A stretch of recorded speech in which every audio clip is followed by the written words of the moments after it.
दोनों बातों का मैं बिल्कुल जवाब देता हूं। पहली बात, जिन लोग आतंकवादियों ने यह कार्य किया उनको भी निश्चित रूप से अंजाम तक हमारे सुरक्षा बल पहुंचाने में सफल होंगे, मगर वो तो मोहरे हैं। हमने चाल चलने वालों के मरकज को ध्वस्त करके दिखाया है। यानी एक होता ना कि एक होता गैंग लीडर और एक होता उसका शार्प शूटर।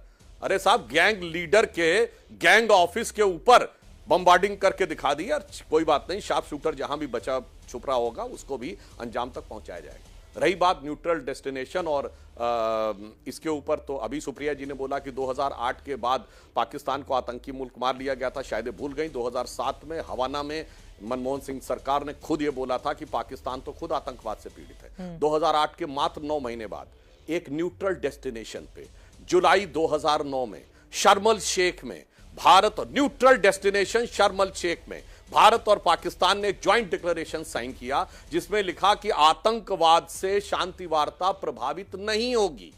और इतना ही नहीं, इतना शर्मसार करने वाला वो स्टेटमेंट था कि ज्वाइंट डिक्लेरेशन में बलूचिस्तान को भी हिस्सा बनाया गया। यानी एक प्रकार से पहली बार भारत सरकार ने यह मान लिया कि जैसे बलूचिस्तान में हमारा इन्वॉल्वमेंट है। अब खैर उस बात को छोड़िए और फिर ये कहते हैं हमारी संप्रभुता पे, तो ये तो वो पार्टी है जिसके नेता ने जाके मात्र 1.5 साल पहले ये कहा था कि why the defenders of democracy Britain and America are silent. यानी जो जो माई बाप समझे जाते हैं लोकतंत्र के, वो शांत क्यों हैं, भारत के लोकतंत्र में आके हस्तक्षेप क्यों नहीं कर रहे हैं। अब आता हूं ट्रंप वाले पे। केवल मैं फैक्ट सामने रखूंगा, आपके दर्शक अपने आप निर्णय ले सकते हैं। 9 और 10 तारीख की रात 2:30 बजे का बयान, जो इकबालिया बयान मैंने बता दिया कि शहबाज शरीफ ने कहा कि वहां पर मिसाइल बेस के ऊपर गिरी हैं। जस्ट पहले 9 मई को अमेरिका के राष्ट्रपति जेडी वैंस से उपराष्ट्रपति जेडी वैंस से पूछा जाता है भारत पाकिस्तान कॉन्फ्लिक्ट के बारे में। उनका स्टेटमेंट है, this is none of my business, our business. तो 24 घंटे में ऐसा क्या हो गया, अब वो टाइमलाइन समझिए। 2:30 बजे रात को उनके 10-11 एयर बेसेस के ऊपर मिसाइल गिरती है, जिसमें सबसे स्ट्रेटेजिक है नूर खान, उसके ऊपर बेस गिरती है सरगोदा, जहां पर कि ये माना जाता है कि उनके न्यूक्लियर वेपन्स हैं। हम ये नहीं कह रहे हमें जानकारी, पर अमेरिका को हो सकती है क्योंकि अमेरिका की फौजें वहां पर रह चुकी हैं। और जिस ढंग से अचानक न्यूक्लियर थ्रेट की बात भी ट्रंप ने कही, इसका मतलब कुछ ना कुछ उस 9-10 की रात को ऐसा घटित हुआ। और इंटरनेशनल मीडिया में जिस प्रकार की बातें आई हैं कि वहां पर न्यूक्लियर लीक हुआ, और उसका मैं प्रूफ के साथ बोल रहा हूं। 14 मई को अमेरिकी विदेश विभाग के प्रवक्ता से पूछा गया कि अमेरिका का कोई विमान गया है पाकिस्तान में न्यूक्लियर रेडिएशन की जांच करने के लिए, वो कह सकते थे ऐसा कुछ भी नहीं है। उन्होंने कहा मैं इस पर टिप्पणी नहीं करना चाहूंगा। इसका मतलब कितना भारी स्टेटमेंट हो जाता। अब आइए, वो 10 की सुबेरे से भारत से संपर्क करने का प्रयास करते हैं। 1 बजे के आसपास उनके डीजीएमओ कांटेक्ट करने की बात करते हैं। तय होता है कि 3:30 बजे दोनों डीजीएमओ बात करेंगे। 3:35 पे बात होती है। 4 बजे भारत सरकार प्रेस कॉन्फ्रेंस अनाउंस करती है और 4:35 पे ट्रंप का वो है ट्वीट। तो साफ समझा जा सकता है कि पाकिस्तान ने करने के बाद बनाया होगा और पाकिस्तान ने हो सकता है संभावित तबाही से बचने के लिए कुछ ऐसा किया हुआ हो। तो इसकी संभावना से इनकार नहीं किया जा सकता। ट्रंप ने तो बाद में 15 मई को अपने स्टेटमेंट में से साफ साफ मीडिएशन वर्ड विड्रॉ कर लिया। उन्होंने सिर्फ हेल्प कहा। और मैं एक और बात कहता हूं, यदि यह माना जा रहा है जो इंटरनेशनल मीडिया में है कि जो न्यूक्लियर बम रखे होते हैं, एक और दर्शकों की समझ के लिए, न्यूक्लियर बम किसी शॉपिंग मॉल और शोरूम की तरह ऊपर नहीं रखे रहते हैं, जमीन के कई मीटर नीचे बंकर बना के रखे गए होते हैं और उसमें सिर्फ 2 ही पॉइंट होते हैं, एक एंट्री और एग्जिट पॉइंट।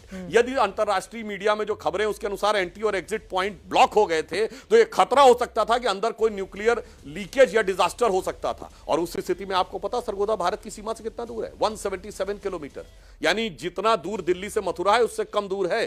तो in case of any eventuality, तो ऐसा नहीं कि कोई रेडिएशन अंतरराष्ट्रीय सीमा पर आके रुक जाने वाला था। तो क्या हुआ है, यह रक्षा विशेषज्ञों, हमारी सेना और निर्णय लेने वालों के ऊपर विचार करना चाहिए। परंतु एक तो ईमानदारी की बात है, भारत सरकार ने साफ कर दिया कि हमें किसी की मध्यस्थता स्वीकार नहीं है।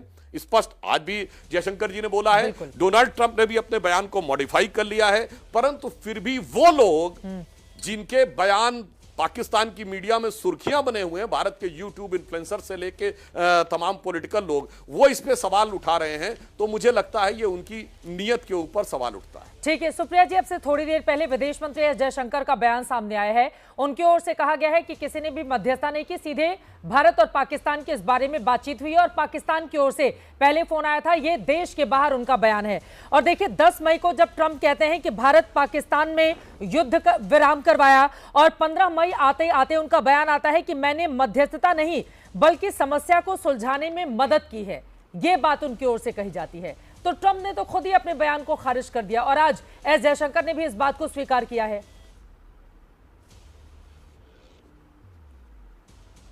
एस जयशंकर जी ने तो अपने बयान में खैर यह भी कहा था कि उन्होंने पाकिस्तान को इस बात की इल्तिजा करी थी कि हम टेरर कैंप को स्ट्राइक कर रहे हैं, आपकी सेना इससे बाहर रहे, हम सैन्य बेसिस पर अटैक नहीं कर रहे हैं। तो हम तो ये भी पूछेंगे कि जब पाकिस्तान को इल्तिजा कर रहे थे तो हमारे नागरिकों को भी पुंछ में बता देते, बेचारे 16 लोग जो मर गए वो ना मरते।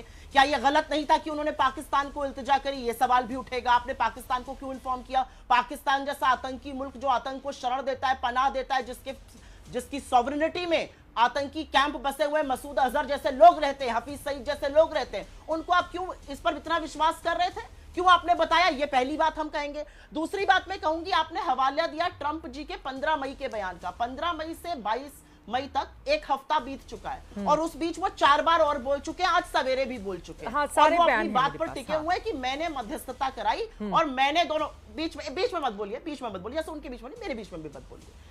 पहली। दूसरी बात ये हो गई, आप ये जयशंकर जी एजेंसी को बुलाकर क्या बाइट दे रहे हैं? जयशंकर जी फोन उठाएं, रूबियो से बात करें, मार्को रूबियो से, क्योंकि ये शर्म की बात है कि जब सीज फायर का अनाउंसमेंट आया तो पहली ट्वीट ट्रंप की आई, दूसरी ट्वीट मार्को रूबियो की आई, तीसरी ट्वीट जेडी वांस की आई, जिसका ये नाम ले रहे हैं। हमारे से पहले पाकिस्तान का विदेश मंत्री ट्वीट करता है, हम उसके बाद पौन घंटे बाद बोलते हैं। क्यों भाई? हमारी सॉवरेनिटी पर ये कौन होते हैं आका बनने वाले?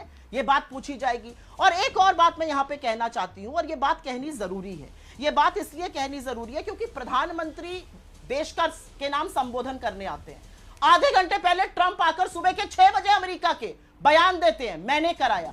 क्यों ये हो रहा है? ये कौन सी हरकतें कर रहा है अमेरिका? और हम क्यों चुप रह रहे हैं? हम एएनआई के और पीटीआई को बाइट्स दे रहे हैं। अरे बात करिए अमेरिका के प्रशासन से और चुप कराइए इनको, ये कैसे बोल सकते हैं? और एक बात मैं यहां पे बोलना चाहती हूं, ये बात बोलनी जरूरी है। सुधांशु जी को इतिहास में जाने का बड़ा शौक है, इतिहास आपका बड़ा सियाह है सुधांशु जी, क्योंकि अगर इतिहास में जाइएगा तो मैं 1999 की उस लाहौर यात्रा का वर्णन करूंगी जहां पर नवाज शरीफ के साथ अटल जी गले मिल रहे थे और परवेज मुशर्रफ घुसपैठ करा रहा था। 3 ही महीने बाद कारगिल का युद्ध हो गया। कारगिल के युद्ध के रचयिता परवेज मुशर्रफ राष्ट्रपति बनते हैं। 2001 में आप उनको आगरा समिट के लिए बुलाते हैं, लाल कालीन बिछा देते हैं उनके लिए। चलिए, उसके बाद 2005 में लालकृष्ण आडवाणी जी पाकिस्तान जाते हैं, जिन्ना के बाजार पे जाकर कहते हैं वो धर्मनिरपेक्ष थे, उनको श्रद्धांजलि देते हैं, वो जिन्ना जिसने पाकिस्तान का रचन किया। उसके बाद 2014 में मोदी जी प्रधानमंत्री बनते हैं, नवाज शरीफ को बुलाते हैं अपनी स्वेरिंग इन सेरेमनी में, अपने अभिन्न मित्रों के जैसा ट्रीट करते हैं। 2015 में वो किसी को भी बिना बताए लाहौर चले जाते हैं नवाज शरीफ का बर्थडे मनाने, बिरयानी से वहीं जो भी खाने, केक कटाने। 2016 में पाकिस्तान की नापाक आईएसआई को पहली बार हिंदुस्तान की सरजमी में आने की परमिशन पठानकोट में मोदी जी देते हैं। और आप हमसे यहां पर कह रहे हैं कि हम क्या कर रहे हैं। दिक्कत यह है सुधांशु जी, अगर कुछ हुआ तो आपने क्यों पाकिस्तान के साथ हाथ मिलाया? शहबाज शरीफ नवाज शरीफ के ही तो भाई हैं। आप मुझे ये जरा समझाइए कि 2025 में हम सीज फायर करते हैं जब हमारी सेना आक्रामक है, हमारे विदेश मंत्री कह रहे हैं हमने उनको इल्तिजा करी, अपने लोगों को इल्तिजा क्यों नहीं करी? और सुधांशु जी देखिए, यहां पर आकर व्हाट्सएप की चर्चा नहीं करनी चाहिए, ये आप अपने भक्तों और ट्रोल पर छोड़ दीजिए। इंटरनेशनल एटॉमिक एनर्जी एसोसिएशन जो है उसने सीधे तौर पे कहा है कोई रेडिएशन की लीक नहीं थी, तो आप पता नहीं किन लोगों को और यहां पे कोट कर रहे हैं। और मैं यहां पर एक बात जरूर बोलना चाहती हूं, आपने कहा जो आतंकियों ने हत्या की वो मोहरे थे। जिस औरत का 4 दिन में सुहाग उजड़ गया, जिस 8 साल के बच्चे के सिर से उसके बाप का साया उठ गया, जिस 60 साल के 65 साल के बुजुर्गों का एकमात्र लड़का चला गया, उनको जाके समझाइएगा कि वो तो मोहरे थे इसलिए हमने उनको नहीं मारा। उन 4 आतंकियों को मारकर हिंदुस्तान को ऐसी नजीर बनानी चाहिए कि हिंदुस्तान के खिलाफ आंख उठाना तो दूर, गंदी सोच रखने वाले की भी रूह कांप जाए। और सेना पर मैं एक बात जरूर कहना चाहती हूं, आपने कहा सेना पर विश्वास, सेना से ज्यादा विश्वास तो कोई किसी पर कर ही नहीं सकता। हमारी सेना तो वो शूरवीर सैनिकों की सेना है। लेकिन आपके लोग कहते हैं कि, और आपके deputy chief minister Madhya Pradesh के कहते हैं कि सेना जो है वो नरेंद्र मोदी के चरणों में नतमस्तक है। आपके एक और मंत्री है विजय शाह, ये जगदीश देवड़ा की बात कर रही थी, एक और मंत्री है विजय शाह मध्य प्रदेश के, वो कहते हैं कि सेना की जो सबसे डेकोरेटेड ऑफिसर है कर्नल सोफिया कुरैशी, उनके बारे में जो उन्होंने कहा है, मैं एक औरत होने के नाते यहां पर बोलूंगी भी नहीं, और उनको आप बर्खास्त नहीं करते हैं।